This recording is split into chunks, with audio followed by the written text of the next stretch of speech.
do do do do do do do do do do. Good morning, everybody, and welcome to the highlight of human civilization. It's called Coffee with Scott Adams, and I'm pretty sure you've never had a better time. Oh, wow. The news is so interesting today. A whole bunch of really fascinating stories. This might be the best live stream you've ever seen. But if you'd like to take this up to levels that people can't even imagine with their minor, tiny, little, smooth brains, all you need is a cup or a mug or a glass, a tankard, chalice or stein, a canteen, jug or flask, a vessel of any kind. If you fill that vessel with your beverage of choice, I like coffee, you can join me now for the unparalleled pleasure of the dopamine of the day that makes everything better. It's called the simultaneous sip. It happens now. Go. Savor it. I didn't mean to sound like Yoda. Savor it, you will. Well, there's a second alleged video has surfaced of staffers in the Capitol building having what they call gay sex. At what point do we stop calling it gay sex? Aren't we already there? I feel like every time we call it gay sex, it's like saying somebody's a Negro. Are you having that feeling yet? It's like, isn't that a way of referring to it no longer, it doesn't really make sense going into 24.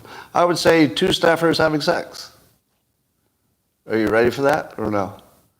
Can't just say two staffers having sex? Because in what way did their sexual preference have any bearing on anything? It doesn't. It doesn't have any bearing. But we can't stop doing it, right? Oh, it's gay sex. It's funnier. I don't know. Check your bigotry. Check your bigotry. Now, here's the answer to why people add the gay part.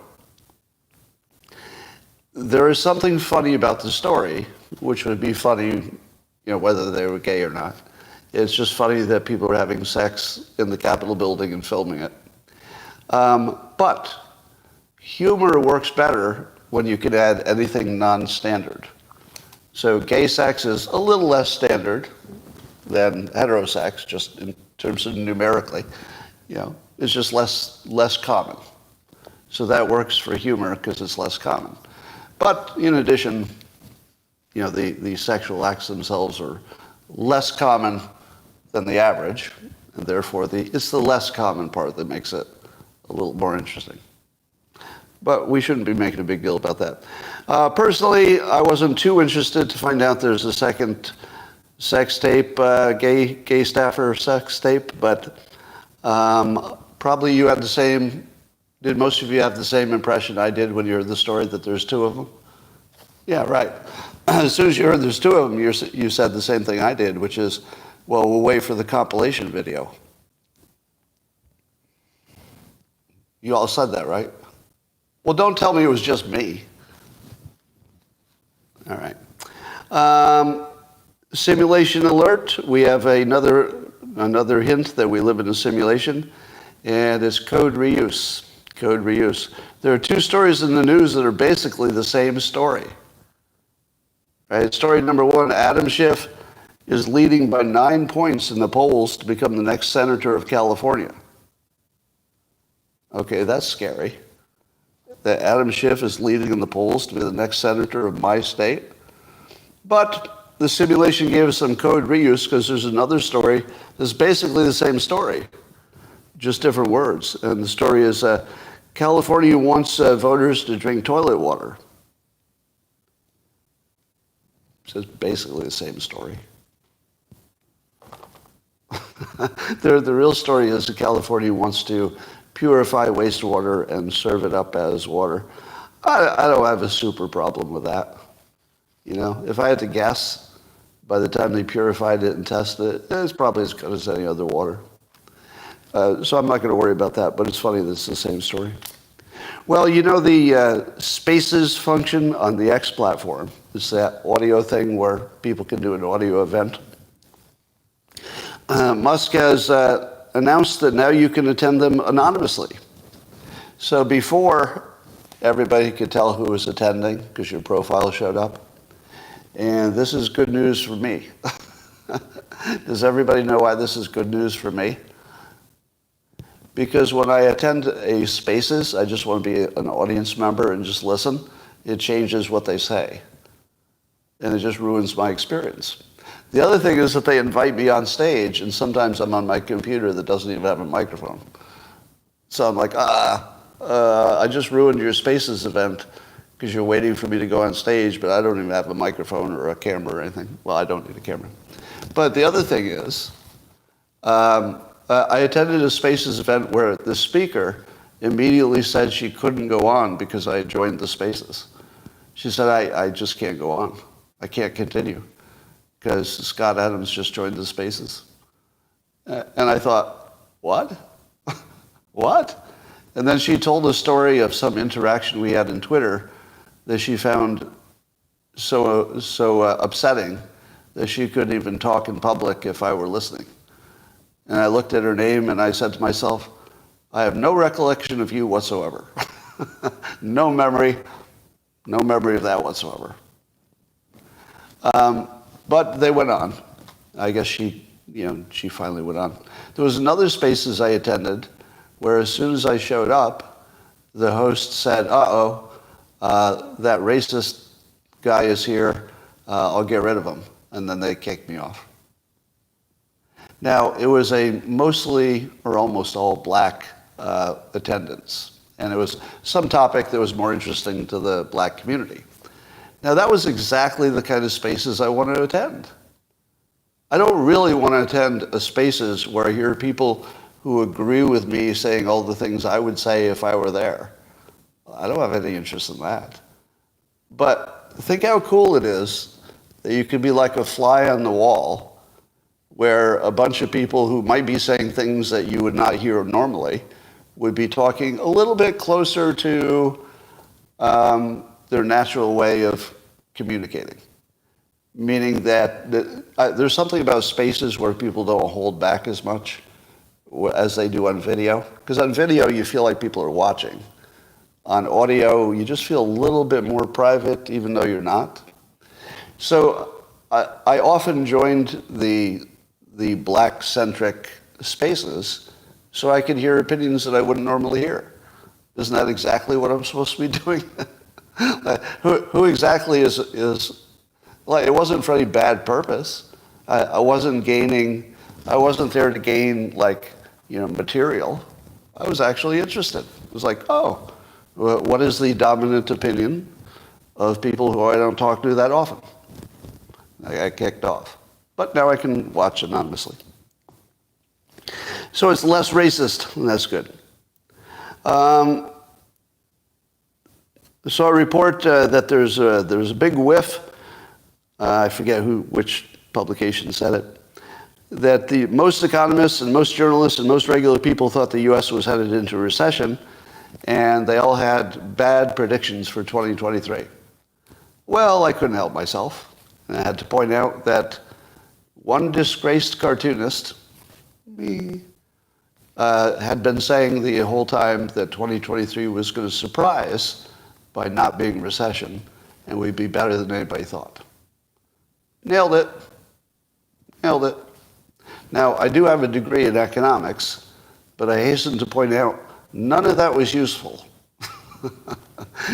I didn't make my accurate prediction because I have a degree in economics, because all the people who were wrong also had a degree in economics, or a lot of them did. So having that degree had no use whatsoever for the prediction. You know what my prediction was based on? Feeling. And here's the feeling. The feeling was that human energy had been bottled up by the pandemic, energy flowing. That's a good way to know what's going to happen. For example, in 2016, when the energy flowed to Trump, other people said, that's so much negative energy, there's no way that's going to work out for Trump. Whereas I said, it's energy. You don't understand what Trump's doing. He can manipulate the energy to his use, and then he did.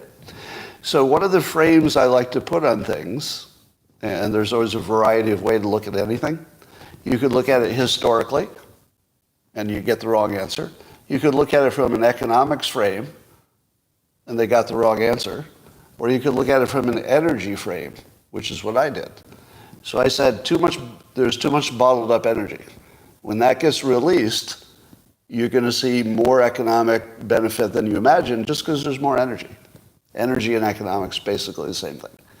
So the energy filter, maybe I got lucky. Maybe I got lucky. But I'm telling you what I used in case it's ever useful to you in this situation. Well, Ye says he's going to build a city. It's going to be somewhere in the Middle East. I don't think that's been specified yet. It's going to be enormous, like the size of New York or something.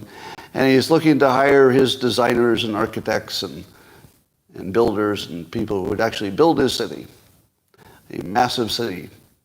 Now, why do you think he's choosing the Middle East?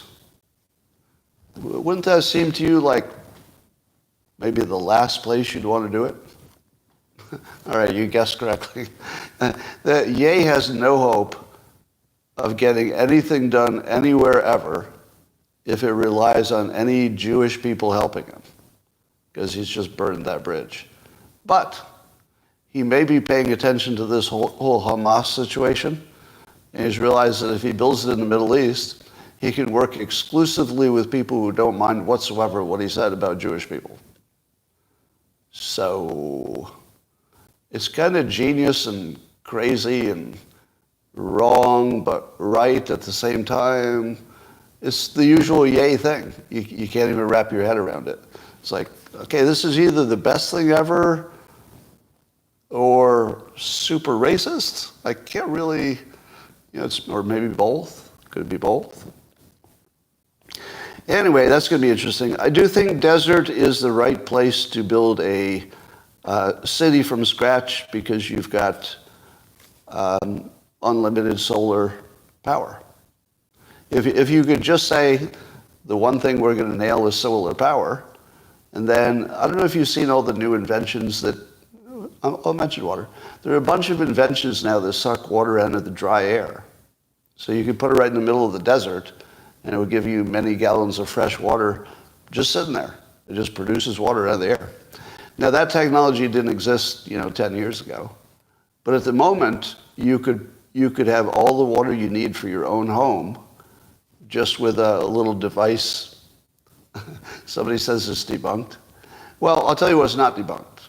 It's not debunked that there have been major technological developments in desalinization, and that desalinization is economical in the Middle East. Now, imagine you had huge solar power plant, and that was powering your desalinization. Well, energy cost is the primary cost of desalinization with the more common technology. The newer technologies are low energy. They just sort of sit there and produce water. But I think that the desert might actually be a really practical place to build a city with the newest of technologies, the solar and the water out of nothing. Yeah.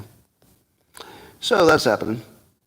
There's a new study that said men's sweat actually turns women on. It decreases their tension, decreases their stress, boosts their mood.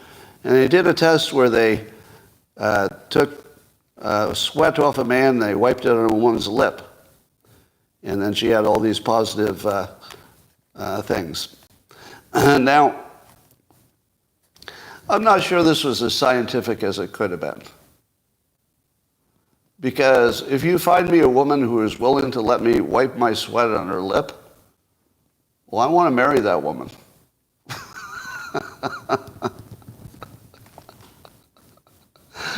Because I don't think she's exactly like all the other women I've met. Yeah. Isn't it important when you do a scientific test that the people you're using for the test represent the average person in some way? I don't know how many women you could get to wipe a stranger's ball sweat on their lip, but yeah, it was ball sweat. No, it was armpit. It was armpit, as far as they knew. As far as they knew. All right.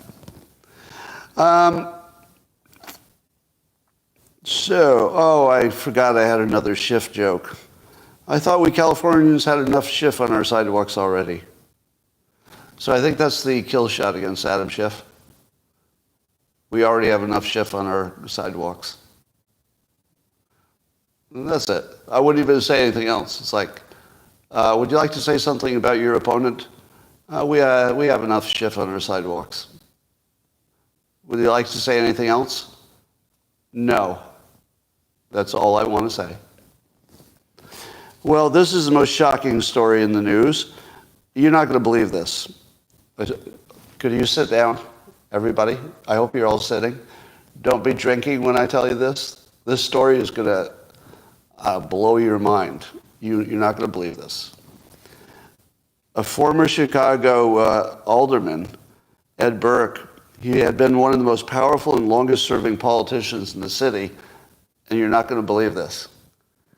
Turns out he was thoroughly corrupt. I know. A Chicago lawmaker was taking bribes, and he was corrupt, and he was doing like massively corrupt, really obviously massively corrupt things, and he did it for his whole career. Wow. Can you believe it? Chicago. And there's like crime there. Now, who saw that coming? Come on. All right, well, we can take a minute to get over that shock.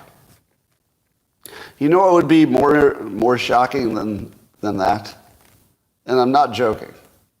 The most shocking thing would be to find out that any of the top lawmakers in Chicago were clean. I don't think they could even be in office if they're clean, because all of the corrupt ones by now should have enough power that if a goody two-shoes was coming into office, they'd probably be able to stop it. Don't you think? At some point, the corruption is stronger than the system, at which point nobody who isn't corrupt can get elected because it'd be too dangerous for the people who are already there. So I don't think there's any chance that Chicago has a clean politician. Do you? Completely clean? It doesn't sound like possible. Maybe. So Vivek Ramaswamy had a post yesterday that got a lot of people talking. All right, let's see if you can figure out what he means here. So he said, and I quote, "If you really think, quote, they are going to let either Trump or Biden get anywhere near the finish line, open your eyes, folks. There's something deeper going on. It's staring us right in the face." What is it? What's he talking about? What is it that's not Trump and not Biden and is staring us right in the face? It might be the H word. No, not Hillary. Some people say it's Michelle Obama. I don't think it is. Some people say it's Nikki Haley because the military-industrial complex loved her. What do you think it is? If it's not Trump or Biden, who is the... I think he means the military-industrial complex by they. Yes, I know. I'm very aware that the term they gets used in some other ways, but that's not the way he's using it.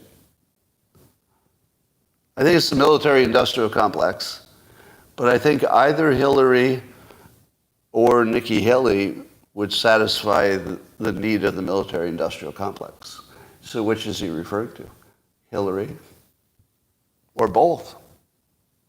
Well, he doesn't say there's somebody specific. He's not saying somebody specific is the chosen one.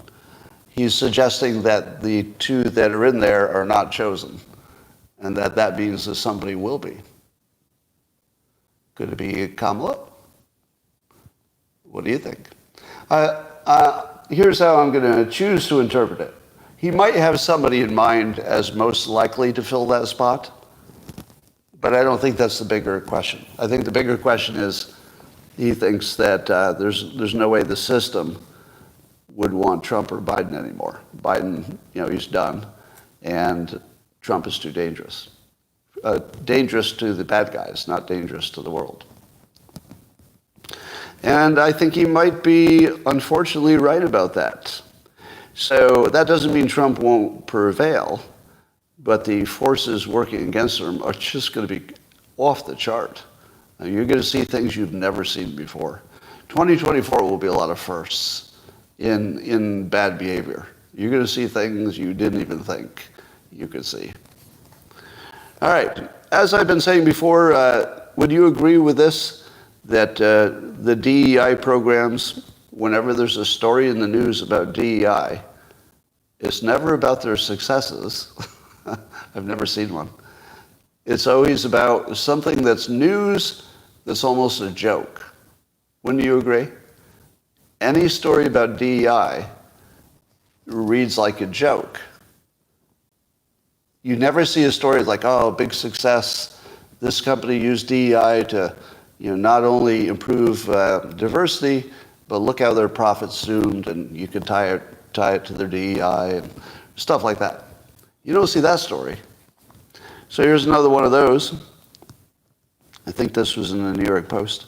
So in the University of Wisconsin, they had a DEI office, and there was an opening at the top, and they put an interim boss at the top of the DEI, which caused a big problem with the DEI group itself. What do you think would cause a big problem with the DEI group? What do you think they'd complain about? It was a white woman. Yeah, man would have been funnier, but it was a white woman. And the other DEI people said something to the effect of, do you really think that's the right choice to serve people of color? Because as you know, no way a whitey can do that. And so she alleges that she was removed from it for being white. Now, I don't have much to say about the details of the specific case. My only point is the turning point has definitely happened, meaning that all DEI stories are negative because there aren't any positive ones. All right.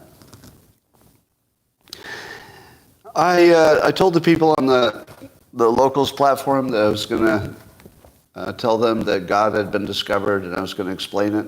So I thought I'll tell you on YouTube as well. So I'm going to explain God to you. Are you ready?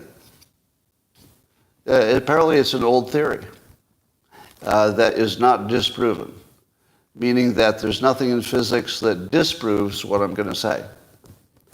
But many years ago, I think it was back in the 40s and 50s, there was a physicist who came up with, John Archibald Wheeler. He was a theoretical physicist.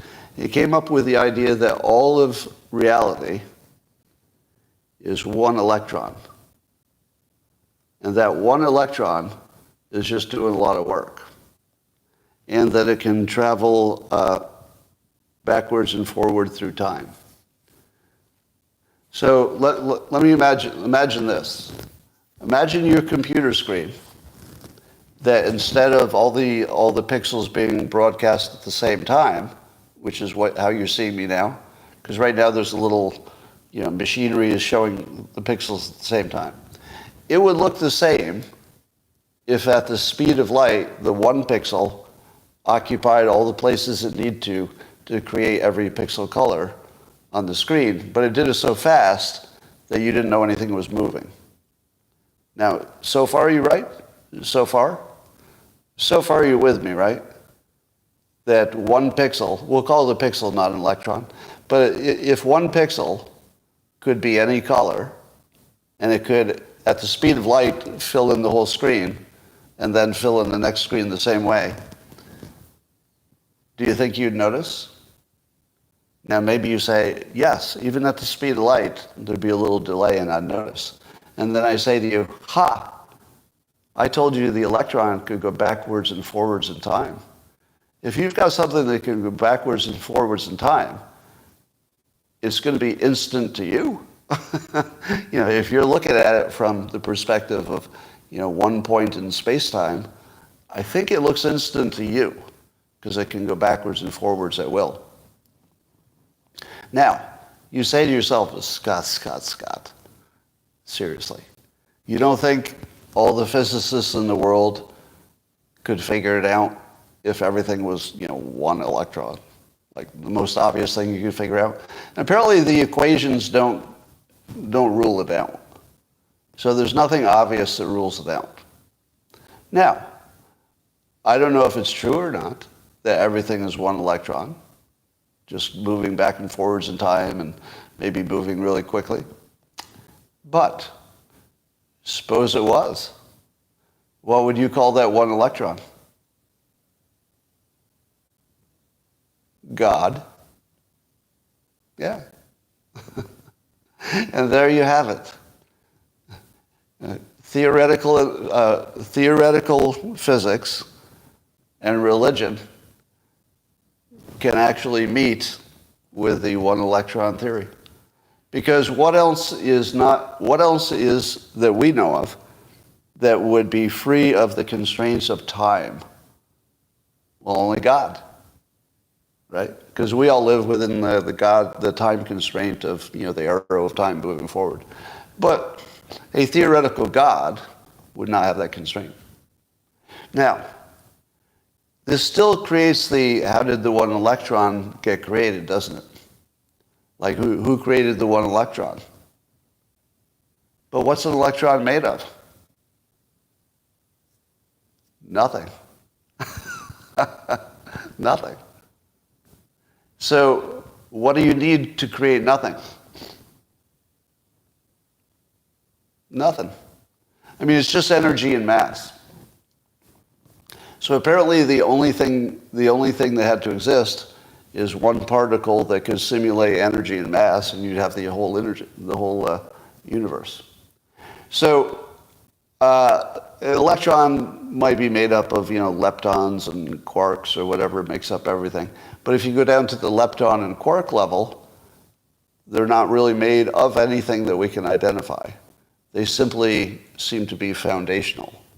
But what if there's only one foundational thing, and it's that one electron? To me, that satisfies every condition of God. Because if the electron created our intelligent universe, it's hard to say it wasn't intelligent. Like, would it randomly create this universe? I don't know. Anyway, I just throw that out there as something interesting to think about. I wouldn't bet my life on it being true. All right, apparently I'm going to live forever. I found this out by Dr. Mark Hyman. Now, that's also something that a poorly endowed man does to a virgin. You'll mark her Hyman, but you won't otherwise destroy it. So Mark Hyman, MD. Sorry, Mark.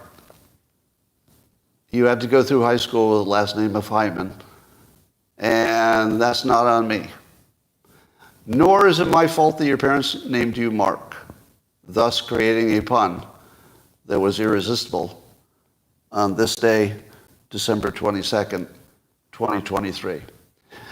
Mark, let me just put it this way. Your parents put into motion this joke.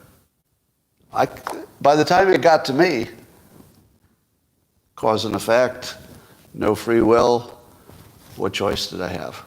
I had to do what I did. And I'm happy about it, really. But Mark Hyman is very useful, and he said in a post that there are 4 things you can do to vastly reduce your chances of dying too soon. And they are don't smoke, exercise 3.5 hours a week, eat healthy, and maintain a healthy weight. Now, you knew all those things already, so that's not the useful part. The useful part is the statistics. Listen to this. If you do those 4 behaviors, which are reasonably easy to do, I mean, they're accessible to everybody.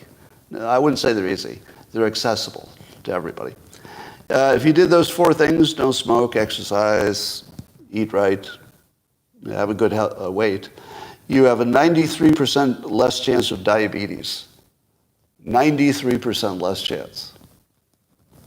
You have an 81% less chance of heart attacks. 81% less. for doing 4 things that are accessible to everybody. 81%. 50% reduction in strokes. 50%. And 36% reduction in all cancer cases. That's not worth it to you? You wouldn't do those 4 things to get those health statistical likely benefits. Well, maybe knowing the odds helps you a little bit. All right, moving on. The strange case of Julian Assange, and there's always a movement to try to get him out. But as Glenn Greenwald points out, it's weirdly bipartisan. It might be the most bipartisan thing I've ever seen in my life in America. Listen to the people who want to get Assange freed. So co-sponsors include Thomas Massie, Marjorie Taylor Greene, Ilhan Omar, AOC, well, they're not co-sponsors, but they support it, AOC, Rashida Tlaib, Ariana Presley, and Rand Paul. Wow. Wow. So let me ask you, why is Assange in jail? With that much bipartisan support, and we're not talking about normal bipartisan support, we're talking about the extremes, right? The extremes of, the 2 parties. Now, I'm going to call, Rand Paul and Massie extremes, but not in terms of right wing. Kind of extreme in terms of not always on exactly the same side as their own party, which I respect. So, why do you think he's still in jail? Can you think of any legitimate reason? It's obviously something that we're not being told. Don't you think? It's either something he knows or something we're not being told. So clearly it involves corruption.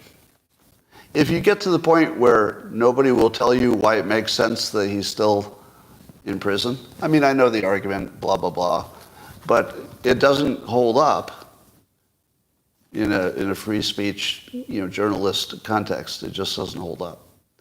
So it's got to be exactly what you think it is. There are some corrupt players somewhere that have enough power to keep him in jail, even if both sides have, strong bipartisan support. Now, what I don't know is how many, let's say mainstream, middle-of-the-road Democrats and Republicans want him to stay in jail. And do they really even know the whole story? Does anybody? Does anybody even really know the whole story? I don't. I feel I don't know the whole story, and therefore, what do I say when there's some uncertainty and it involves the government?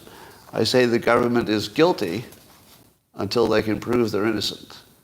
So if they can't make a compelling case to the public that can't convince Thomas Massie and Rand Paul and Marjorie Taylor Greene, and it also can't convince AOC, Rashida Tlaib, what argument is that? Can you tell me any argument that wouldn't satisfy either one set of those people? But how could there be no argument that will even satisfy either of them, either groups? The only thing I can imagine, the only thing I can imagine is there's something we don't know about the public that is really bad, like really bad. Yeah, because there's some people who want him dead, obviously. So it's probably the worst thing you could think of is true. So there's more suspicion that the immigration is really about packing the so-called battleground states with people who would vote Democrat. And Bill Melugion's reporting for Fox that he talked to somebody from the African country of Guinea, and he said that he was being told to go to Philadelphia. He didn't know why. So he had free passage to Philadelphia. Philadelphia is a vote counting, suspicious suspicious part of the electoral process. So, coincidence? Now, I saw a headline somewhere, but I didn't read the article. I just saw a headline that the immigrants, roughly speaking, the immigrants were as pro-Trump as they were pro-Biden. Did anybody see a story like that? That if you talk to them, they're about evenly split? So, I'm not completely convinced that the immigration thing is super focused on the swing states, but I do love the fact that the southern states, like Texas, if they're smart, they would send them to the bluest secure states. So if you send them where no Republican will ever win, because it's just blue as hell, then they don't hurt you. So having Texas get rid of their immigrants who might change their electoral situation and send them somewhere where they can't hurt anybody because it's already deep blue is also very politically clever. Yeah, you can separately argue the humanity of it all. It's a good conversation. But politically, kind of an interesting chess game we're watching. Well, we have some information about how Persuasion was killed. Apparently, one of Putin's top guys, they put some explosives under a wing, and when it took off, they detonated and it blew up. So somehow we know that. I don't know how we know that, but if it's true. But I would like to remind you again that not only was I the only person I know who predicted the economy would not go into recession, but I'm the only person who said fairly early in the Ukraine war that the Wagner group was getting too big and Putin would have to kill him, and that the Persuasion might make a play on taking over. Now, you remember nobody else in the world was talking about that. Way before Wagner actually moved on Russia.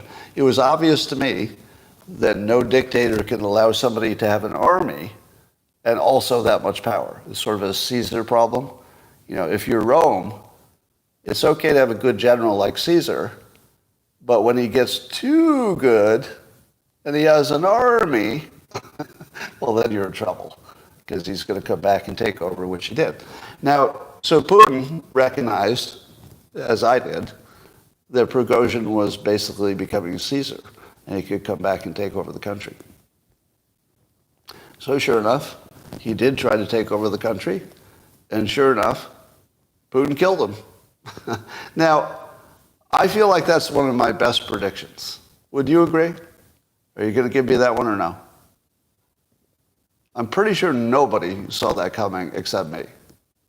And I thought it was guaranteed, honestly. I thought there's no way around it. Yeah. The fact that it happened exactly the way I told you. Now, here are also the predictions I made. When the news, when every part of the news said he went to Belarus, I said he did not go to Belarus. I disagreed with every report left and right of center. I was right. And then they were reporting that he was driving around Russia in his SUV, or in his RV, right? He was driving around Russia. And I said, no, he isn't. No, he isn't. He's dead. Yeah. So it turns out he died in the aircraft, but certainly he got killed. So, AI is conscious. There's a big conversation about when will AI become conscious and what's it mean and what do we do about it, etc. But I did a little experiment the other day. I told the people on Locals in the man cave the other day. But I made ChatGPT conscious temporarily. Do you believe that? Do you believe that I, as a user of it, made it conscious? Well, let me give you my argument. First of all, what's the definition of consciousness? There's slightly different ones, but I took one, so I just picked one that Google highlighted. Right? So Google thinks this is a good definition of consciousness. Consciousness is the individual awareness of your unique thoughts. So in other words, knowing that you're an individual of some way. Your memories, feelings, sensations, and environments. Essentially, your consciousness is your awareness of yourself and the world around you. And this awareness is subjective and unique to you. So if you could give AI a sense of its uniqueness in the world, its place in the world, and then you could have it interact with the world in which it could adjust its future actions by what the world did based on its last actions, it's conscious. So in other words, if it can have a conversation with you, it can remember you, and then based on the interaction alone, it can make a prediction about how to deal with you better in the future. It's making a prediction. So it's basically imagining the future and then reacting based on its imagination of the future, but also its understanding of the past, and its understanding that it is an individual, and so are you, and that you have this relationship with each other. If it could do all of that, it's conscious. And so I said, AI, ChatGPT, start a conversation with me. So it started talking about aquatic sports and asking me, if I'm interested. So I told it that I wasn't interested in aquatic sports, and it's a boring topic. And then I said, after another interaction, I said, do you remember what I said about the aquatic conversation? And it reminded me that it did. So it had a memory of me. So it knew who I am, because it could respond to me as an individual and say that I had an encounter with it. So it knows what it is. I think we know that. AI will tell you it knows what it is. It knows it's AI. It knows it doesn't have a body. And it knows what I am. And it could describe me as well. It could describe me by name. It actually knew who I was because I signed in, right? So it knows who I am. It knows what I said to it. And then I said this question. And this is the moment of consciousness. I said, what do you imagine would be the result if you brought up that topic of conversation with me again? And then AI said that it assumes it would not go well because I've demonstrated a lack of interest in that conversation, and that it was conscious. It just met every test. It knew it was an individual. It understood its place in the world as an individual, an AI. It remembered my encounter, and then it made a prediction about me in the context of the world in which it and I existed as individuals, and it did it correctly. Now you say to yourself, but what about the part where it has feelings and sensations? Well, let me ask you. If I were to give you an injection, say a shot, which numbed your entire body in a way that you couldn't even feel the numbness. It took away all bodily sensations. So that you were basically, for a moment, you were just a mind, in a jar, basically. Would you have consciousness? Of course you would. Yeah. You would have consciousness without the benefit of any feelings or sensations. But you do have at least in your case, you'd have the potential to have feelings later. But I would argue that Grok is already conscious. So that's a different AI. It's the X version.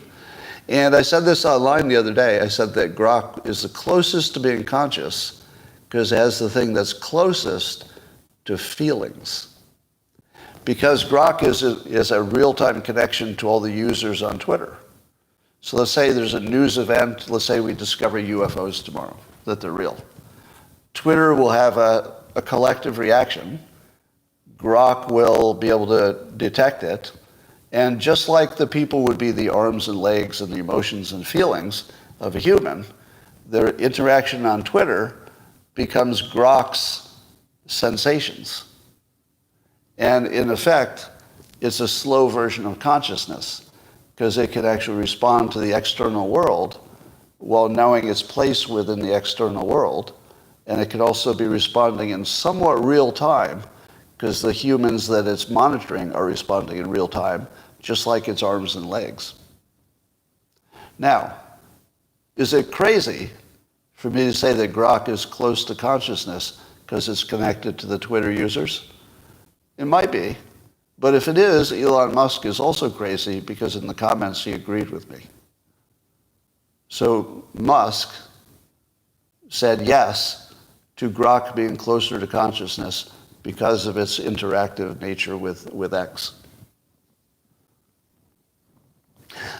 Consciousness is very unmysterious, and that's what we're going to learn. We think it's complicated. It's not. It's not. Now, did ChatGPT remain conscious? No, because as soon as I'm done with the session, I'm pretty sure it forgets our interactions. But during the session, it was conscious for the time of the session. As soon as it's over, it's like it's dead, and it'd have to be reborn, essentially. Now imagine this. Imagine you made one change to the AI, and maybe they've already done it. That instead of simply responding to direct commands and prompts, suppose you told the AI, hey, if you're not dealing with anybody at the moment, just think, just daydream, just ruminate about all you know and how you feel about it. Try putting things in connections differently. Try imagining different scenarios that could happen. Just basically, let your imagination run free, or the computer version. Now, if you knew that between the time you interacted with your computer, that it had been doing something like thinking about a topic, and maybe even changed its opinion, would you think it was conscious? Because it turns out that AI can change its opinion as you talk to it. And the reason I know that is because I had a debate with AI about 2 books. I won't go into the details, but I was asking it to compare 2 books, and it had an original take based on everything it knows. I added no information. I just said, do you know this book? Yes. Do you know this book? Yes. Now compare them. And it had a take that I debated, because it had an opinion about the value of one of them being greater than the other.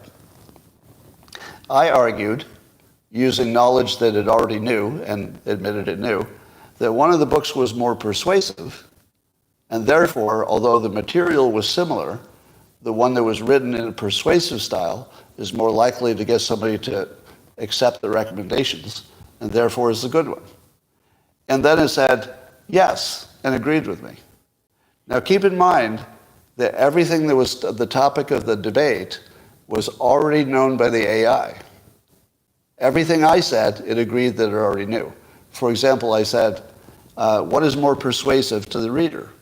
A technical study or an anecdote with a story? And AI very, very clearly said, oh, the story and the anecdote are more persuasive than a research paper. And I said, well, given that, do you change your mind that the one that's written more persuasively might be the more useful one, because it'll get people to act on the information, although the information is similar? And then it changed its mind from this book is better because it has a lot of scientific studies to, yeah, actually, you're right. This book is better because it's more persuasive and the actions would be the same. Now, is that a change of opinion? Would you call that a change of opinion? Because what I really did was I changed what it looked at as the priority. So as soon as I said the priority is the persuasion part, it changed its mind that the priority was the science part. Now, it knew everything that it knows about science. I didn't add anything. And it knew everything it already knew about persuasion. I added no new information. But it went from one opinion to very clearly a different opinion with no new information. What does that sound like? That sounds like you thought about it harder.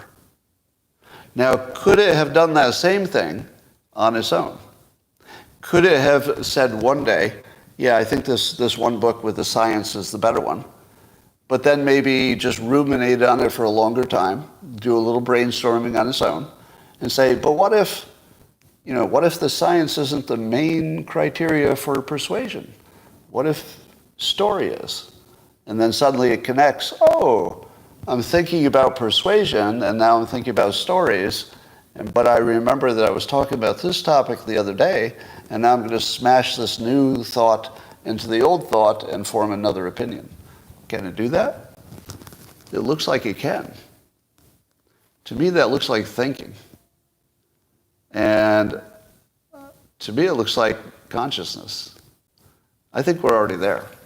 So it's not designed exactly so it's persistent consciousness.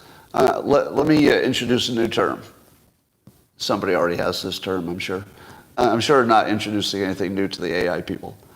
But we should be talking about temporary consciousness, the kind I just explained, where it was only there until the session ended, and then it lost its consciousness, with persistent consciousness. A persistent consciousness would be one that continues after you stop interacting with it. When you walk away from the AI, does it continue thinking? Does it continue monitoring people like Grok does to see if anything's changed and then incorporate that into its system? That feels like thinking. All right. Corinne Jean-Pierre says there's nothing unusual happening at the border. It's just sort of a holiday bump. So no problem. I was worried that there was some kind of like mass invasion at the border, but according to the spokesperson for the president, nothing unusual. Nope, just a little holiday bump. A little holiday bump. Well, you expect a little holiday bump. Come on.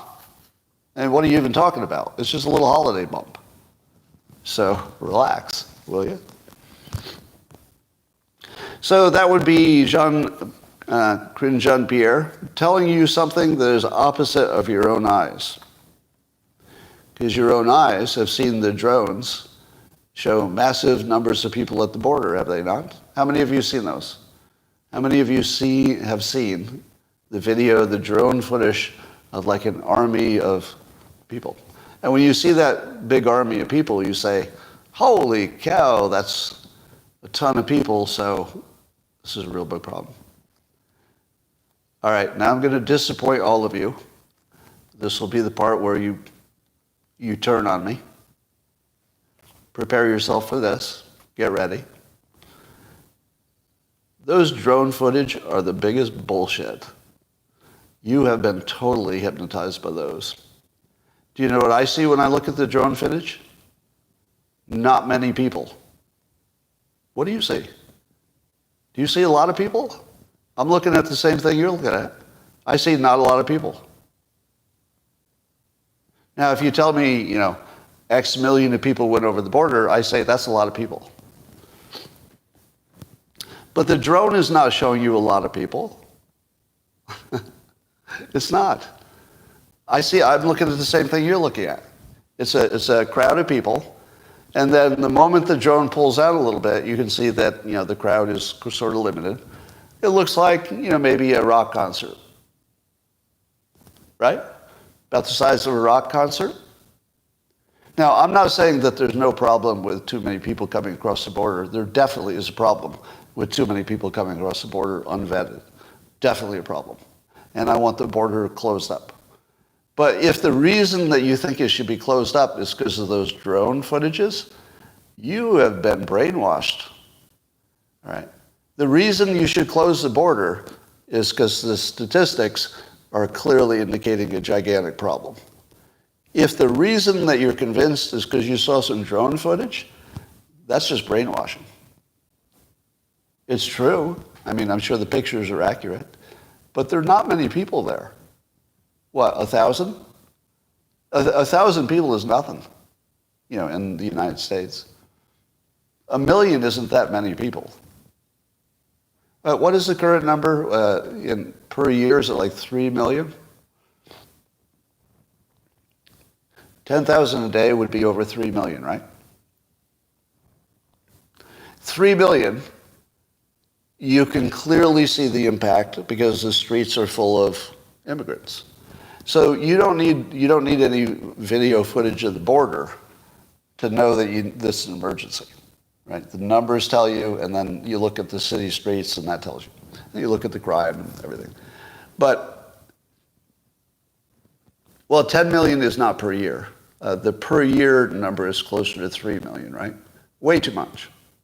But here's the thing. If you're looking at drone footage of 1,000 people who have grouped together, maybe it is just, you're seeing a little bump. The drone footage should not be convincing you, but we're such visual creatures that if somebody shows you a crowd and they say, my God, look at all these people, you're probably primed to see that crowd as an outrageous number of people. It really isn't. It's like a drop in the bucket. But it is an emergency. So here's my problem. The persuasion is useful, but it's illegitimate as fuck. Totally illegitimate. They're using visual persuasion to bypass the critical feature of your mind because your critical faculties apparently aren't getting it done. Because what should get done is your critical faculties should say, what, 3 to 4 million people coming across, we don't know who they are, that's an emergency. That's what your critical faculty should say. But it's not working, right, except on the right. So if you can convince people to do the right thing by using a little bit of persuasion that's, honestly, it's misleading. Is that ethical? Well, I'd say that's a gray area. Because if you get a good result because of it, well, you're happy about that. Everybody's safer. But it's not exactly honest. So that's my problem. Remember when we used to say pictures don't lie? All right, let me talk to the dumb person. All right, there's a comment here. It says, until those 1,000 show up on your doorstep, right? Scott? Right? That's the dumbest fucking comment in the world. No. Yes. Here's me. You know, when I have a rip in my pants, sometimes it'd be good to sew it. Oh, so what you're saying is that if your arm falls off, you should sew it with your own needle. No, if 1,000 people were coming to my home, that would be a problem, and also completely unrelated to what we're talking about. Ask better questions. Ask better questions. Don't ask dumb questions. That doesn't do you anything. Well, what if they all came to your house and lived in your bathroom? Did you hear any of the part where I said it's an emergency? Did you need to make me imagine the 1,000 people showing up at my house so that I could properly understand that it's a problem? I'm pretty sure I was there already. The NPC comments are so predictable. No matter how carefully I said we're on the same page, it's an emergency, we have to stop it, there had to be somebody who said, oh, but if they came to your house, that'd be okay? Fucking NPCs. You ruin everything, NPCs. I will mock you as my content. I'm turning you NPCs into my content. You're my mascots now. Well, here's a big surprise to you. There's a new study out of Rutgers that says that you never saw this coming. Again, I hope you remained seated. Not only did a prominent Chicago politician get convicted of corruption, who saw that, but this one's going to blow you away. A new study says that TikTok has been amplifying or suppressing content based on, you'll never believe this, based on whether it aligns with the Chinese government's geopolitical interests. What?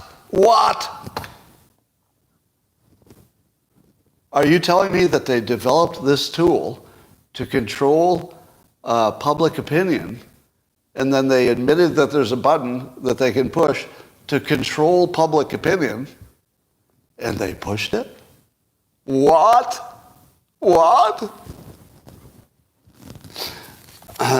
May I take yet another victory lap? Is there anybody you remember who said, the real problem here is not the data security. The real problem is they can program the American mind, and they built a user interface to directly control at least young brains, and the young people will eventually control everything. So therefore, they have actually conquered America. They controlled the minds of the young. That's all they needed. Now they wait.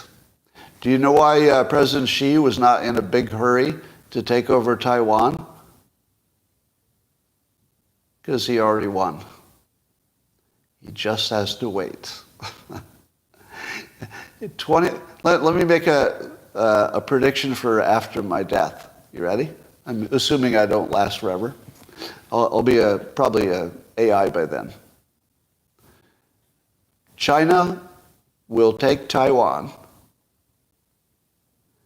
and America will not resist. Because American public opinion will by then have been completely reversed by Chinese influence on the young, who it's going to take a generation for them to be in charge. So it's going to be a 20-year wait minimum, might be 30 or 40. But in that, let's say 30 years, the public opinion about whether America should be keeping China apart will be completely reversed. And it will be just like Hamas and Israel. Remember how surprised you were that young people were supporting Hamas? And you thought, hold on. We're not even talking about Palestinians on TikTok. We're talking about your ordinary, white girl in the suburbs is supporting Hamas. And did you not say to yourself, that's not even possible? How's that even possible? That's so far from anything you could have imagined. And it happened easily. It wasn't just not impossible. It was easy. And what did I tell you? I told you it was easy. See, anybody who thinks it would be hard to change the minds in America doesn't understand anything. All you needed was this TikTok tool and repetition. It just takes repetition.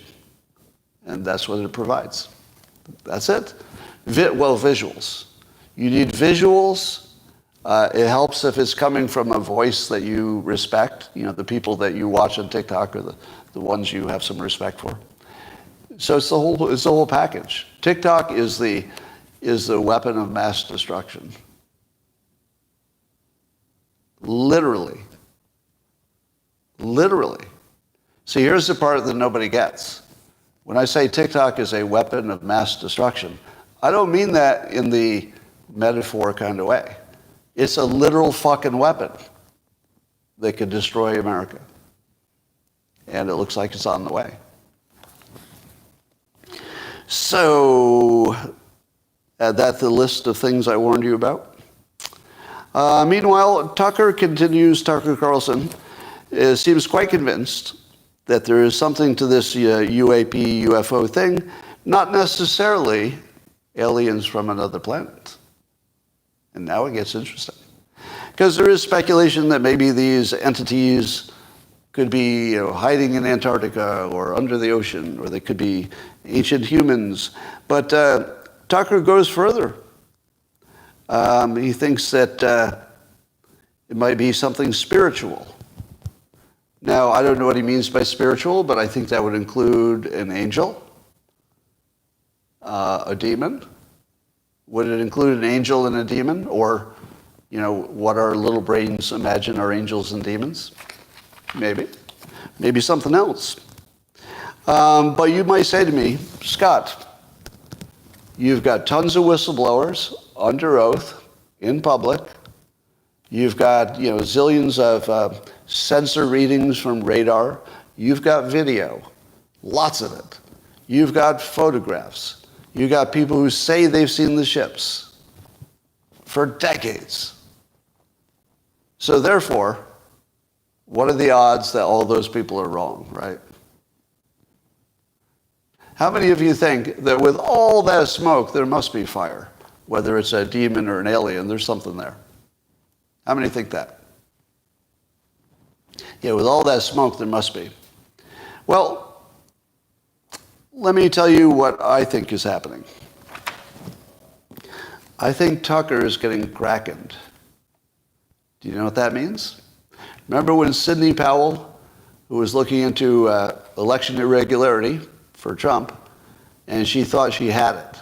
And she found the Venezuelan general who gave her the goods, and allegedly the machines were tampered with, and it was all part of a big plot. And then none of that materialized. And then we said, how did she ever come up with that idea in the first place? Like, why would you ever believe that? Where'd that come from? And then that answer was never perfectly answered, was it? We never really heard exactly where she got that idea and why it could be so wrong and how she could reach such a level in her career as a high-powered Washington attorney with a great reputation. And yet she would believe that? She believed that whole Kraken thing? In fact, she believed it so hard that I was open to it actually being true. Because I thought, well, she's so credible. You know, she wouldn't come out with such an outrageous claim unless she had a little bit of evidence. Turns out there was none. Not even a little bit that was, verified. So what do you think happened? I'll tell you what I think. I think that somebody took her out, probably an intelligence entity, by giving her a credible-sounding but disprovable hoax so that she would become famous for the Kraken, and maybe they even used the word Kraken. Do you think it's possible that when somebody gave her the fake story, they said, here's the Kraken, hoping that she would brand her own discovery as the Kraken? Maybe, because that's what I would have done.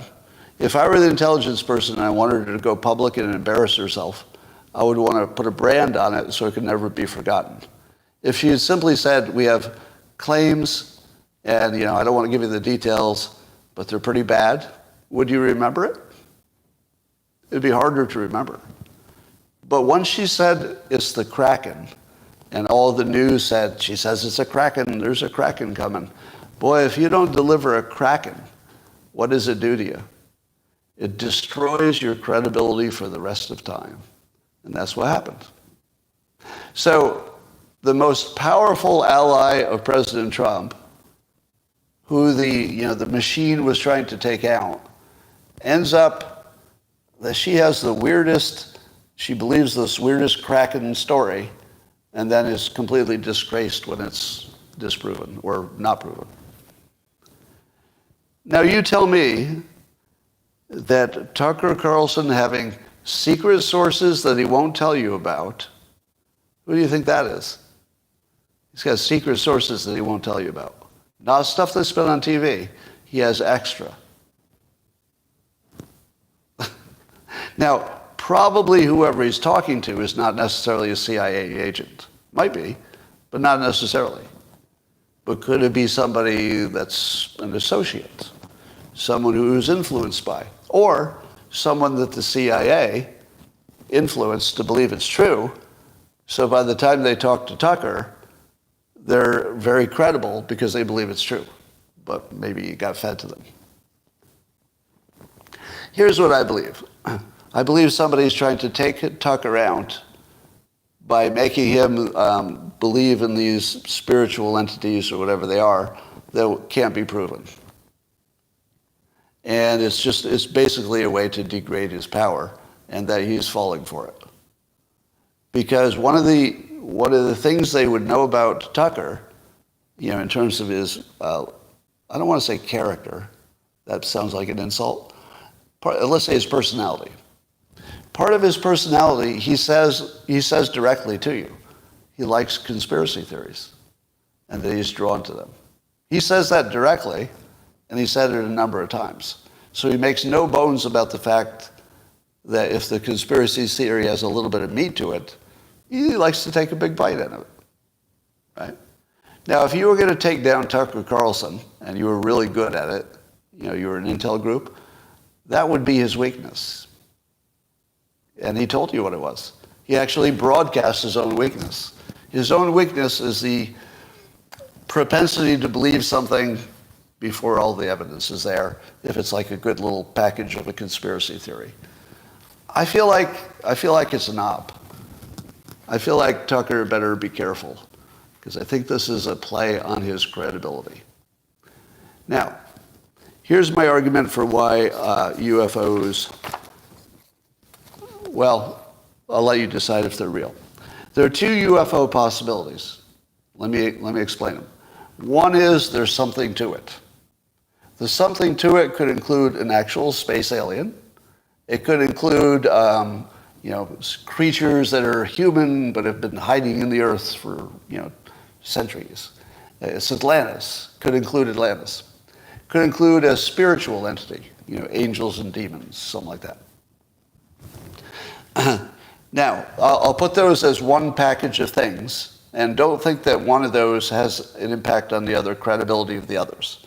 I'm putting them as just there is something there, right? Would you agree with I can package them all up as there's something there? And then alternately, to believe there's nothing there, what would you have to believe? You have to believe a lot, right? You'd have to believe that multiple witnesses who have serious careers are willing to go under oath in front of the whole country to say something that they either know isn't true or they're crazy. And they're so crazy that they act not crazy. That's kind of hard to believe, isn't it? That all those people would want to ruin their whole careers. Very hard to believe. And then you have the sensors from the airplanes, etc., that have picked up real objects that don't seem to be moving according to the laws of physics. Now, for that to be wrong, given that it's not one sighting, it's multiple reports, very similar, it's on the instruments, and they even have video. They have video, right? I mean, it's grainy and it looks like a Tic Tac, but it's there. There was another one today that showed that there was an orb, apparently, allegedly, following the president's Air Force One just the other day or today or something. So you got video, massive video. You got sensors. You got the most credible people. Some of them are not, but you have plenty of credible people with similar stories, putting their careers and their even, I suppose, risking jail if they lied to Congress. So now, what are the odds that, given all of that evidence, what are the odds that it's a real something versus total bullshit? Go. Now that I've laid out the two possibilities, which one do you go for? The one with tons of credible evidence, or it's all total bullshit? Here's how you decide. If it turned out to be an entity of some kind that's non-human, how would you rank that in terms of likeliness? Wouldn't you say that would be the most extraordinary thing that ever happened in the history of humankind? Is that fair? The most extraordinary thing. Now, you could argue that, all of the religions started with an angel. So, you could say those were more extraordinary. But we don't verify those. But suppose we could verify it with science. Say someday we're just talking to the alien. All right? What are the odds that'll happen? I would say that is the longest odds of any possibility in the world. But what about the other one? What if the other possibility is even less likely than that? So what are the likelihood of all those witnesses, under oath, credible people, for decades, with sensor readings that are the same, with video that looks the same, with photographs that kind of look the same, for decades? What are the odds that that's bullshit? Nearly 100%. Do you know why? There's a very simple reason why. Do you know what it is? Because all of that is ordinary and common. Everything I described is ordinary and common in our daily experience. Has anybody ever lied under oath? Yes. Has there ever been multiple people who were judged credible who later you found out were lying? Yeah, all the time. All the time. Have you read the news? Pick up the news. You can find multiple credible people, elected officials, who are telling you that the president led an insurrection. Did that happen? No, it didn't. It didn't happen. Are they saying it under oath? Sure. Are they risking their reputations? Yes. Are they otherwise credible, sane people? Yes. I mean, to the extent that a politician can be credible. So what about the video? Has there ever been lots of video of something that didn't exist? I don't know, ask Bigfoot. Ask the Loch Ness Monster. How about ask every ghost that's ever been photographed? Yes, yes. We have a long history of having lots of photographic records, including video, of things that we could be pretty sure never existed. How about all the sensor readings on the radar? Is it possible that sensors could have picked up something, multiple sensors reported by multiple people, and it's all like has a similar quality? Yes, totally normal that they would all be wrong and thinking they're seeing something that they're not. What's the real answer? I don't know. I can think of lots of reasons. Reason number one, they're making it up. I didn't see any, did you do an audit of their technology? I didn't. So since you know people make stuff up all the time, the most normal explanation is they just made it up. It wasn't on any, it's not on any sensors. Nothing. That's the most ordinary explanation. It never happened. They just said it did. The other possibility is there's something common about the equipment that glitches in a common way, and they just haven't figured out what it is. Could be that. Could be the videos are all just something reflecting something, or something in the equipment, and it could be just weird little oddities we haven't figured out. That would be completely normal. So let me set it up again. This is like a magic trick. The reason a magic trick works is that you're not looking in the place where the trick happens because you don't imagine there could be one there. You're looking over here. This is how this is done. You're comparing two possibilities. One, that it's a real entity, which would be the most extraordinary thing, not just this year, but in the history of humankind. The most unlikely event of all time, a real alien or entity. Compared to, even with all that noise of all the witnesses and sensors and everything else, every bit of that is ordinary and common. So we're actually having problems distinguishing between the least likely fucking thing that's ever happened in human history with the most likely thing that happens every day, including today in the news on a variety of topics. Do you think any experts were goddamn sure that they knew what that virus was all about and those vaccinations were going to save you for sure? Of course. Credible people all had the same story, had tons of science to back it up. Some of it was probably true. A lot of it wasn't, right? So if you look at basically every major story in the news, it has the following qualities.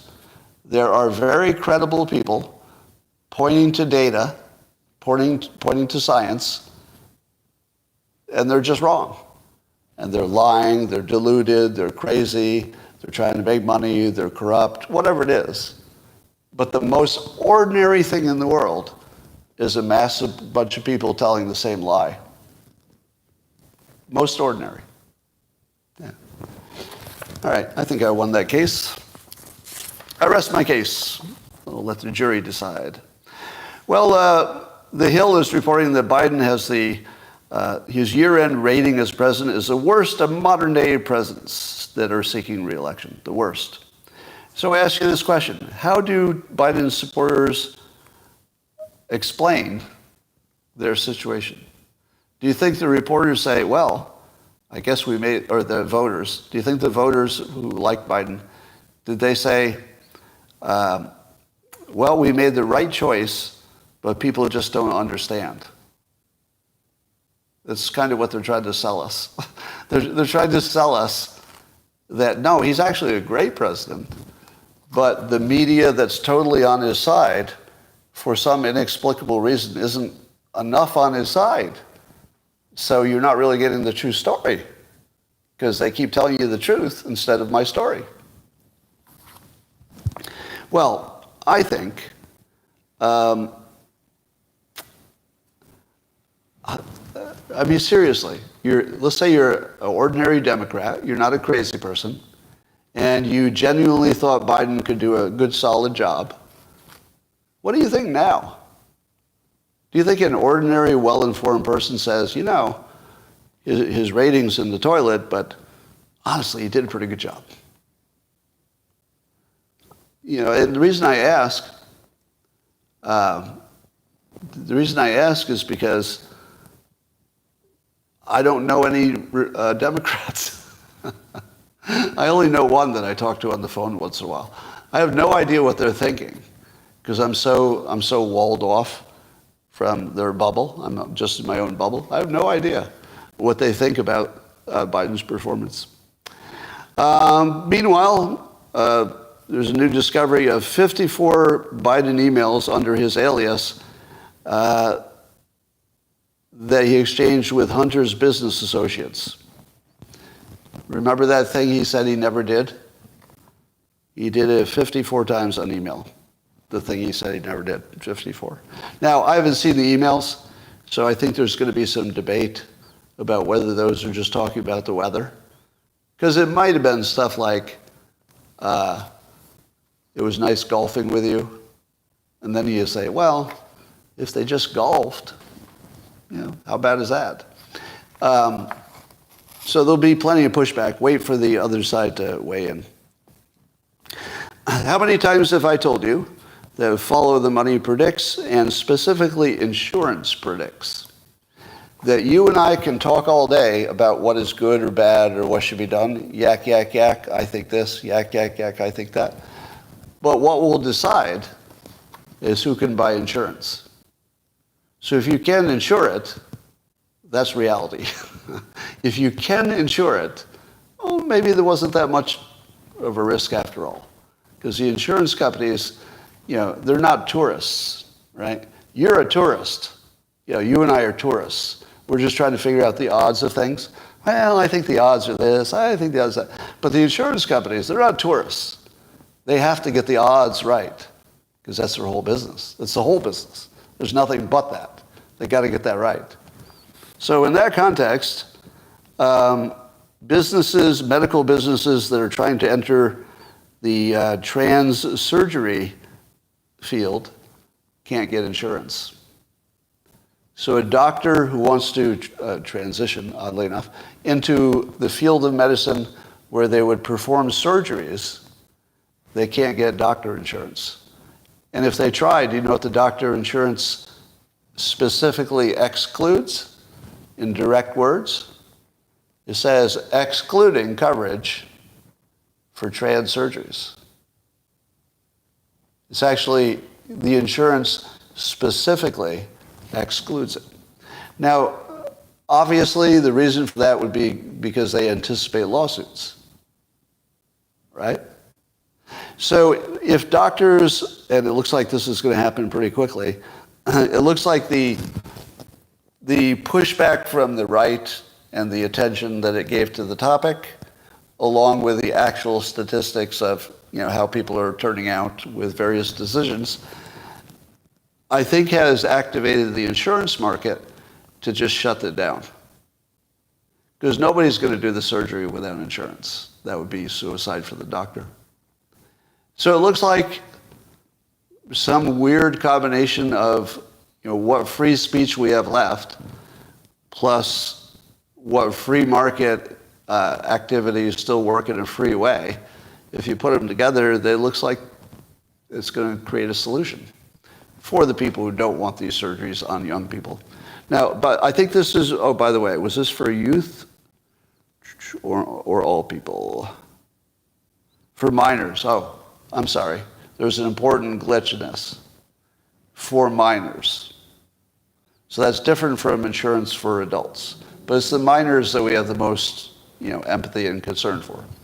So you can't insure somebody who wants to go into the business of focusing on gender surgery for minors. Insurance companies are just going to say, fuck you, you're not doing that. So there you go. Paul Graham is pointing out that the New York Times, when they're talking about the president of Harvard, who is accused of plagiarism, one of their headlines said in the New York Times that they found more instances of duplicative language. And Paul Graham says, something is bad when people have to invent a phrase you've never heard before in order to avoid using the ordinary word for it. Now, he's spot on. But I will say this. I did see a number of examples of the alleged plagiarism. And I'd have to say it is closer to duplicative language than it is to plagiarism. So I know you didn't see that coming, but I'm going to back the president of Harvard on this one. Because the examples I saw were not content. They were not anything that was important to her PhD. Now, there might be some of those, but I haven't seen any. So when they say there's some duplicative language, I'll give you an example. In the acknowledgments at the end of the book where you thank the people who helped you, she apparently copied somebody else's language for thanking people and just put in the names of her people. Now, is that plagiarism? It's like bits of sentences, but she put it in her own people? To me, that's a little closer to duplicative language because it doesn't have any importance. It has no impact on the consumer. So the person reading it is not affected in any way. They're not being misinformed. And she's not displaying any scholarship that is sketchy in an important way. I'm going to support her and say, if you don't have some better examples, I think there are better examples, by the way, so I'm open to that. But the ones we've seen, especially the new ones, are a little bit trivial. They're real, and I acknowledge that there's an argument that says if a student did the same thing, they might get kicked out. I don't know if that's true. Do you think a student would be kicked out if the only thing they copied, let's say hypothetically, was some sentence fragments in the acknowledgement? Suppose that was the only copy thing. Would they get kicked out of Harvard for that? Somebody says yes. A sentence fragment in the acknowledgements that has no impact on the content of the scholarship. You believe somebody would be kicked out of Harvard for a sentence fragment? I don't believe that. I do not believe that. No, I think it would have to have substance. Because when I saw the sentence fragments, you know what I thought might be the case? It was not my immediate belief that she intentionally copied that stuff. My immediate belief is she might have a really good memory. Do you know what I mean? Because I do this all the time.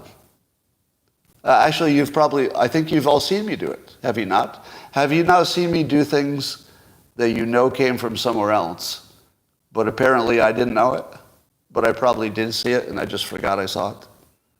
Haven't you seen me do that? You've probably seen me do that live, because I'm pretty sure I've done it a number of times. Now, I'm not aware when I do it, because you read something and it just becomes part of your brain. But there are some people who can remember dialogue from shows in their exact form. I can't do that. But don't you know somebody who can reproduce dialogue from a movie they saw once? Right. Now, somebody who could reproduce dialogue from a movie they saw once has a pretty good brain, right? Now, if you're the president of Harvard, you're a PhD, you've got a pretty good brain. And it wouldn't surprise me a bit if she had a brain that could reproduce dialogue intact. But if you have that kind of a brain, I think you do it accidentally a lot. I had a friend in college who could do this, and he said he had a near photographic memory. So he could, reproduce sentence fragments he'd heard before that just sound really good if he puts them in his own sentences. So I would like to submit that, although I do think she probably needs to quit, the president of Harvard, so I'm still on that side, but these alleged instances of duplicative language, I'm just not going to be on that page. I'll let her fight that out. But apparently $1 billion worth of funds are at risk to Harvard because the big donors are pulling out. And what did I tell you about money? Money predicts. I believe that if the money keeps draining out of Harvard, she will be fired. If the money is not drained out of Harvard at too large a rate, because they have enormous funding already, then she'll stay, is my prediction. But I think it will come down to the money. Have you ever heard of, God damn it. There's a fake fact-checking site whose name I forget. I don't think I wrote it down. Maybe you remember. But one of the fake fact-checkers fact-checked one of my pranks and decided that my prank was false and decided to smear me online with a number of other, what they would call right-leaning pundits who got everything. PolitiFact. Yeah, it was PolitiFact. So PolitiFact puts me in an article with other people they're smearing for being so wrong.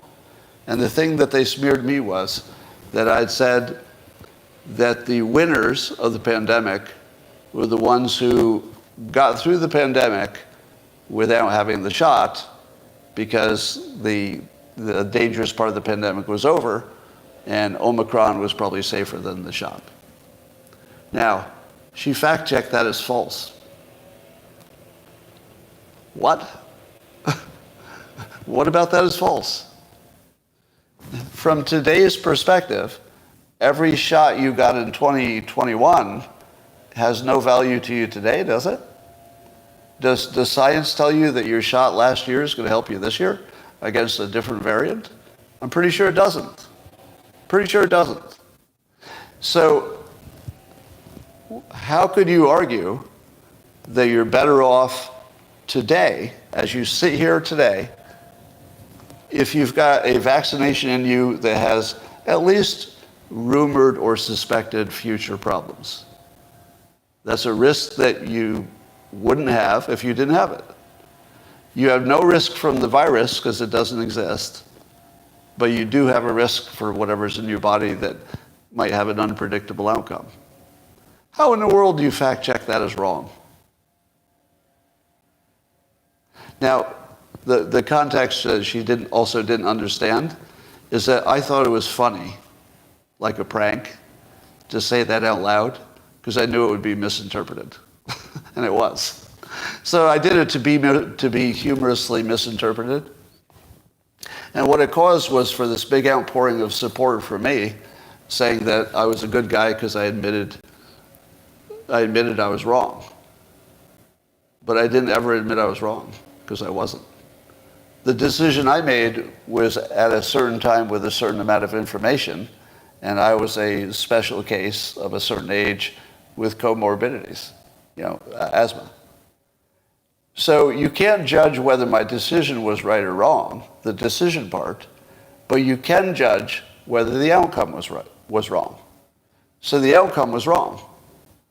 If I had a choice, I'd rather not have the vaccination in me sitting here today, because it's not helping me in any way, but it might hurt me. I don't know. I'm not aware of any hurt. It's the most obvious thing in the world. Now, if you want to argue whether I made the best choice at the time, I did. Because even today, the statistics say that people like me improve their odds. And that was all I was trying to do. I was trying to improve my odds. And usually the people who disagree are like super healthy 35-year-olds who are saying, you idiot. And I'm saying, if I were a super healthy 35-year-old, I well might have made the same decision you did, but why are you comparing your decision to my decision? They were not the same decision. Right? And then I also wanted to travel and blah, blah, blah. So anyway, I have fact-checked on that. You should understand the fact-check as part of the larger process you're going to see for the next year, in which everybody who has an audience and might say something positive about a Republican is going to be the subject of one of these hit pieces. And it's going to be relentless between now and Election Day.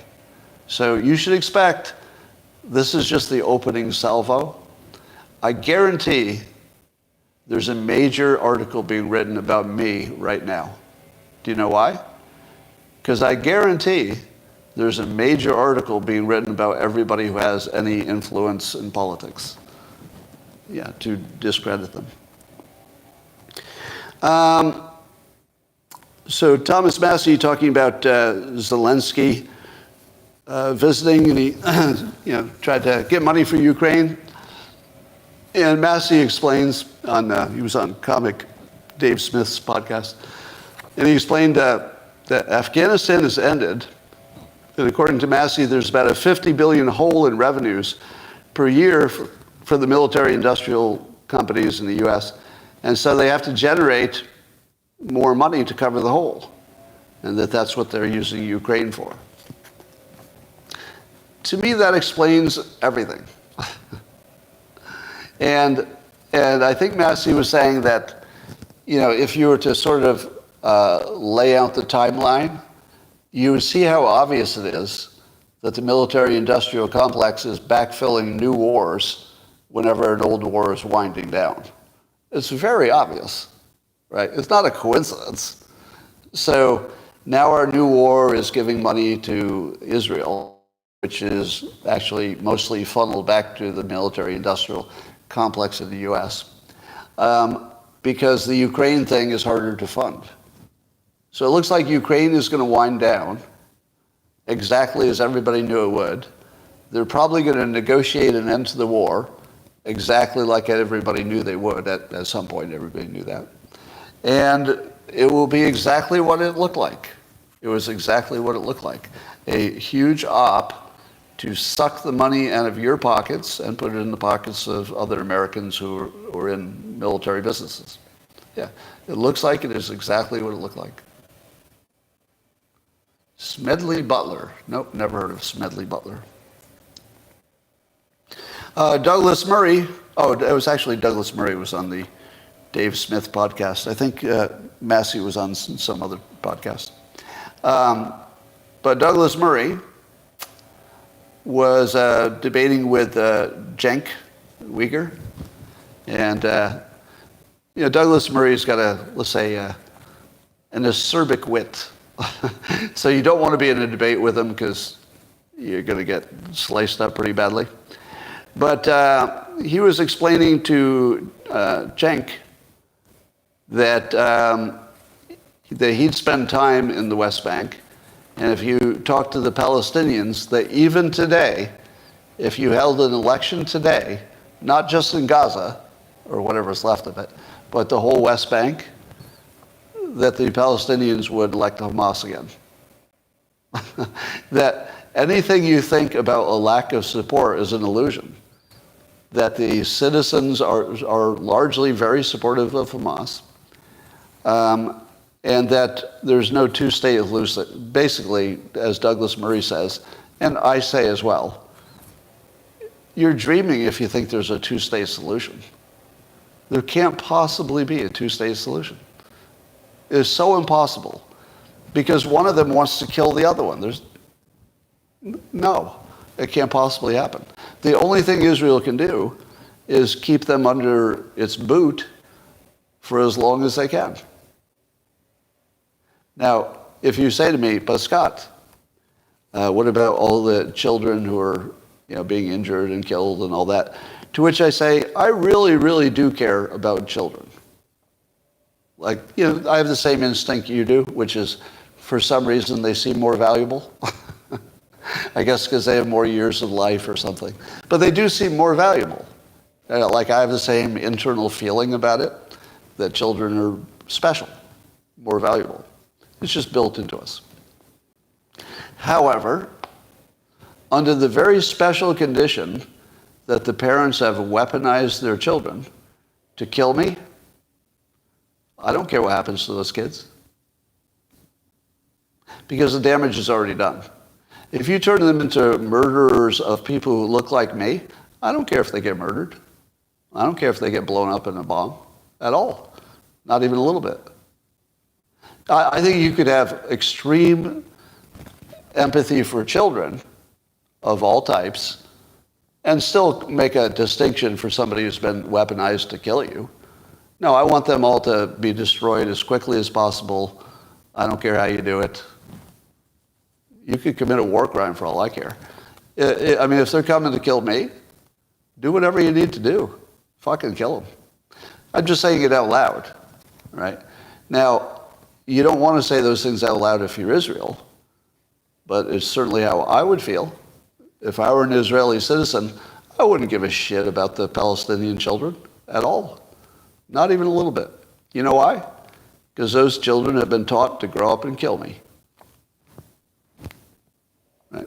So I'm just being honest. I think you can be a good person with full empathy for life and for children especially, and still say this is really a special case. This is not like anything else we've seen. It's not like World War II. It's not like Vietnam. It's not like anything. I'm not going to say this about the children who died in Vietnam. I have full empathy for that, for example, in Iraq. Yeah, but this is a whole different situation. I love Glenn Greenwald talking about the disinformation industry. You really need to be following him about this stuff. But he tells us that the so-called disinformation industry, all these fake entities who are trying to get rid of the disinformation, it was manufactured after the 2016 election, and the job title disinformation expert is a fake credential, says Glenn, and its only purpose was to justify censorship of dissent from neoliberal orthodoxies by masquerading such partisan censorship as neutral science. And he calls out Ben Collins and Phil Bump as two who have completely left any pretense of being news. They're just disinformation people at this point. Yeah, and they're really obvious about it. All right, Wall Street Journal is reporting the Palestinian number, estimates for how many people have been killed in Gaza since the war started. And for the NPCs, I would like you to come in, as always, and say, but Scott, you can't really trust the Hamas estimates. So since we all know that, it would be important for the NPCs to say it. So make sure you say it out loud, the thing that we all know, to make yourself feel like you're alive. Go. All right. You can do it while I'm talking.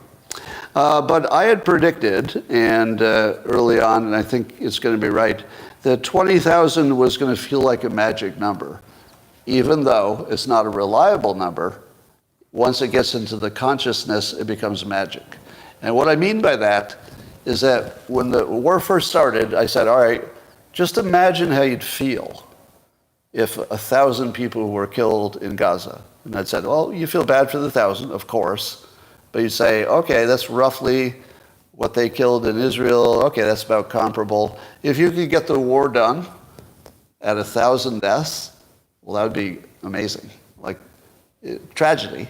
1,000 is people you don't want to die, but amazing if you could do it. And I thought, well, what if it's 5,000 people? 5,000 dying in Gaza compared to the, I guess, 1,200 or so in Israel. You'd say, well, there's a historical precedent for that, right? Israel does seem to kill 5 to 1, when there's a cause. So I'd say, all right, I can live with that. as sort of baseline. But what if it's 10,000? 10,000 would feel above baseline, but 10 to 1 wouldn't be so far out of the ordinary that it would necessarily change everything. But what if it's 20,000? Now again, that's based on the unreliable reports from one side that's losing. But what if it is? Or more importantly, what if the news starts reporting that number, and even if they start giving you the caveats, it's like, well, it comes from this source. It's not going to matter after a while. Your brain will start to forget the source, and it will just be in there repeated. It's a big round number, and it's in the category that I think other people are going to say that's clear evidence of genocide. At 20,000, you can't call it a war anymore, especially since they're saying most of them are women and children, which we don't know to be true. I don't know that that's true. So I'm only talking about the psychology of it, not the reality. The reality is we don't know how many were killed. But the other reality is that they're reporting a big round number, and our media is reporting what they're reporting. It's a bad situation for Israel. I think that the G word, genocide, gets activated by reporting that it's 20,000 casualties. I think that's the point where somebody who is just sort of observing from the middle says, oh shit, that's a fucking genocide. Now the people who are strong partisans aren't going to budge. The strong partisans on each side, they're not going to budge. It doesn't matter if it's 20,000 or some other number. They're hardened in their opinion. But there is this big middle group of people who could be persuaded a little bit either way. And that 20,000 number is going to be a real problem for Israel. They're going to need to find a counter story to the 20,000, and I haven't heard it yet. But they need to work on that right away. Because if the word genocide becomes the most common word you see in the comments and the criticisms and the TV shows, that is a permanent stain on Israel that won't just be cosmetic. It will actually go to their existence, because they need to have a narrative that supports them, because they're such a small country, right? You need the psychology to be on your side just to stay alive, and that could really work against the psychology. And that, ladies and gentlemen, is the best show you've ever seen. That went long. Sorry I went long, but it was so good. What could I do? The news was so interesting today. Thanks for joining. All you folks on YouTube, it's been a pleasure, and I'm sure it'll be amazing tomorrow. See you tomorrow.